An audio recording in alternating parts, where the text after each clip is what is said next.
औषध नाही, इंजेक्शन नाही, आता ऑपरेशन शिवाय पाठ आणि मानेच्या दुखण्यापासून आराम मिळवा. NC वेलनेस सेंटर, नवल पेट्रोल पंपासमोर, रेल्वे लाईन, सोलापूर. ऊसतोड मजुरांची बेपत्ता झालेली 2 अल्पवयीन मुले पोलिसांनी 24 तासाच्या आत शोधली व आई वडिलांकडे सुपूर्द केली. राजेंद्र सुरजित भिल, राहणार हिसाळे, तालुका श्रीपूर, जिल्हा धुळे, सध्या राहणार भोसरे, हे ऊसतोड मजूर आहेत. कामामुळे ते पती पत्नी व 13 वर्षाचा अर्जुन व 8 वर्षाचा विकी या 2 मुलांसह भोसरे येथे तात्पुरता कोपीत राहत होते. येथून दोन्ही मुले बेपत्ता झाली होती. पोलिसांनी ती शोधून काढली. ही कामगिरी पोलीस अधीक्षक अतुल कुलकर्णी, प्रीतम यावलकर, सहाय्यक पोलीस अधीक्षक अंजना कृष्णा VS यांच्या मार्गदर्शनाखाली पोलीस निरीक्षक Atul Mohite, Sarika Gatkul, police head constable Shashikant Dole, Shrikant Kharade यांनी केली आहे.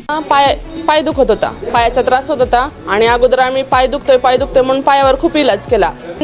NC वेलनेस सेंटरला भेट दिली. त्यांच्या ट्रीटमेंटनी मी अगदी आता 100% पूर्ण बरी आहे. आणि मला बरेच दिवसापासून मानेचा आणि पाठीचा खूप त्रास होत होता. मी आता कुठली ट्रीटमेंट घ्यावं ह्या संदर्भात मी एनसिस ह्यांचे व्हिडिओ बघितले. इथे आल्यानंतर मला सरांनी आणि निकिता मॅडमनी ह्याच्याबद्दल जी काही माहिती दिली त्याच्यानुसार मी इथे ट्रीटमेंट घ्यायला सुरुवात केलेली आहे.